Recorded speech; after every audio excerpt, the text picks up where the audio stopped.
Какова особенность еще в этом камине? Здесь идет подача воздуха, и так по-хитроумному она сделана.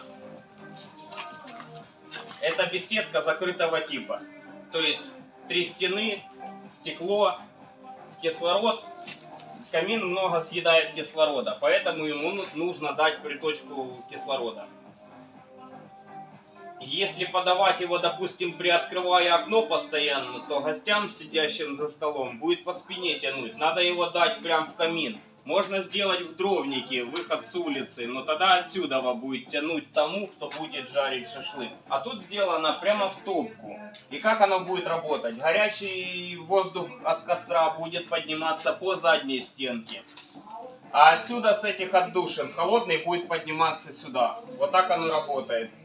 Подсос воздуха отсюда и вверх. Тут установлены у нас лампы. Из-за этого охлаждения они будут хорошо работать и не полопаются и не потрескаются, потому что их всегда будет обдавать холодным воздухом.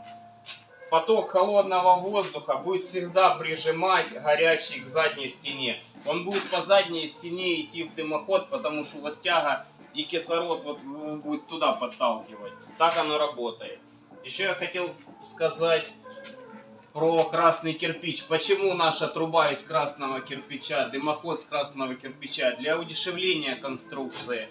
В этих местах, там где дым уже не такой горячий, допустим, допустимо делать из красного. Даже вот этот дымосборник допустимо делать из красного кирпича. Но так как у нас мангал мощный, с притоком воздуха интенсивность будет тут огня большая, дымосборник выполнен из огнеупорного кирпича. А труба и вот эта труба уже из красного. Потому что цены на огнеупорный кирпич большие. Короче, $1,5 кирпичина. Поэтому с красного вот так вот. Мы же должны заботиться о наших клиентах. Что же скрывается под облицовкой? Сейчас на данном этапе я хочу вам показать. Пока облицовочным кирпичом все не закрылось, я хочу показать, как печь выглядит внутри.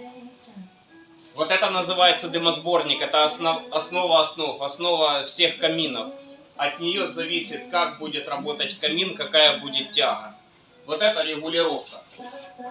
Называется шибер, заслонка. Если ее закрыть, таким образом сбережется тепло и не вытянет все тепло с вашей беседки. Почему я его показываю? Потому что зачастую есть такие товарищи, которые собирают камин своими руками туда-сюда, и вот этого огнеупорного вообще нету. Люди, которые не сталкиваются с этим делом, думают, что огнеупорным кирпичом обложена только топка, там, где горит костер. А вот это, то есть, не имеет значения.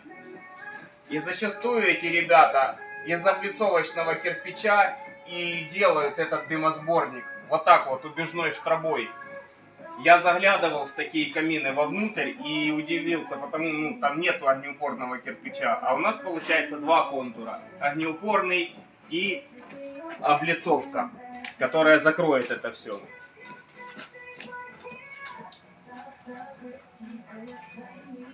Внутри покажи, если видно будет.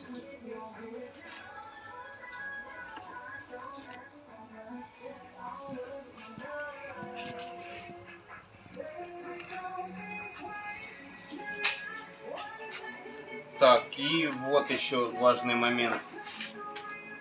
Вот это труба из печи под казан. Вот печь под казан. И вот пошла труба.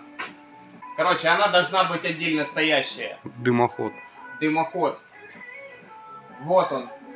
А вот облицовка. И между ними огнеупорный материал. Это называется фольгированный базальтовый картон.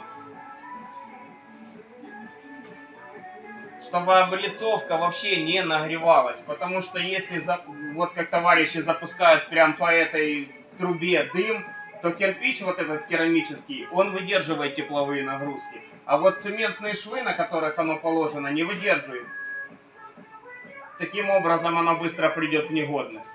Если вы хотите качественно сделать один раз, вот как мы делаем, допустим, гарантия 300 лет. Я уверен, что вот так при правильной сборке оно будет работать и нету ему срока давности, короче.